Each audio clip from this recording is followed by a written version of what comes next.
Hi there everyone. Today we are going to learn how to cut up shipping pallets for firewood.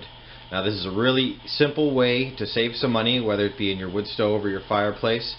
Shipping pallets, they can be found pretty much anywhere you go to, any shipping company, anything like that. And you'll be able to probably grab, a few of them anyway and throw them in the back of your truck and get them home and cut them up for some free wood.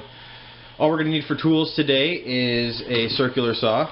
Some people might call this a skill saw. Skill is a brand name. It's called a circular saw. And the only other thing you're going to need is a pair of safety glasses, because when you're using any kind of saw, anything like that, you want to wear safety glasses, keep this stuff out of your eyes. So we're going to be in the man cave today, obviously. That means no voiceovers, anything like that. Let's get to it, cut up some firewood and put on a fire. Now the best pattern, I guess you could call it, that I've found to cut these up is pretty simple. Most shipping pallets are made the same way. You've got your 3 2x4 uprights, usually 2x4 anyway. And then you've got usually 3 or 4 pieces of 1x4 or 1x3 across the bottom. And then you've got your ones that are closer together across the top.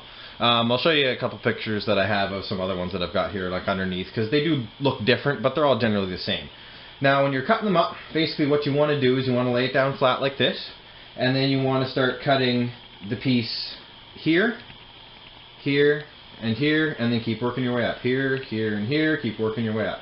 Onwards and upwards, and then you do both of these sides. Now the reason that you do the top first is because that keeps a couple boards underneath to keep the uprights together.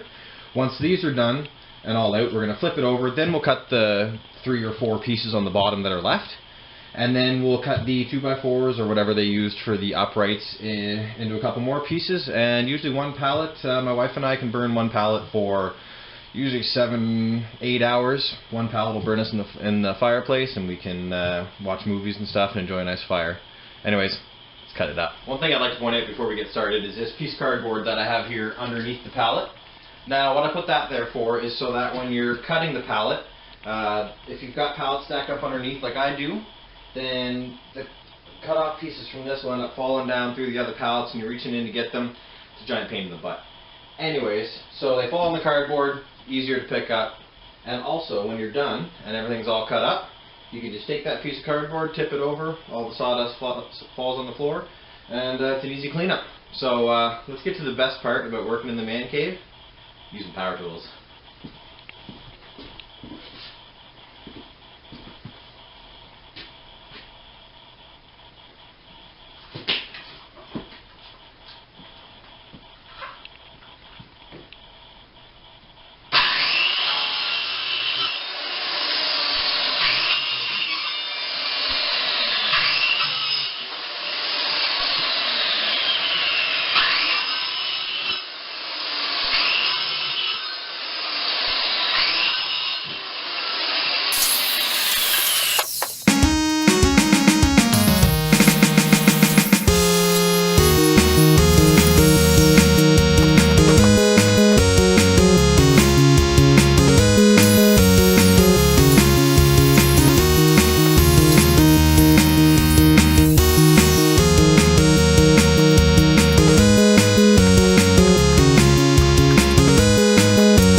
that was too simple and very cheap. All it really cost me was this circular saw, which I've had for a couple of years now. It's a Black & Decker. It was about $40 Canadian, so that's not really a big investment. Definitely something you should have around the house if you're planning on doing any kind of home improvement work.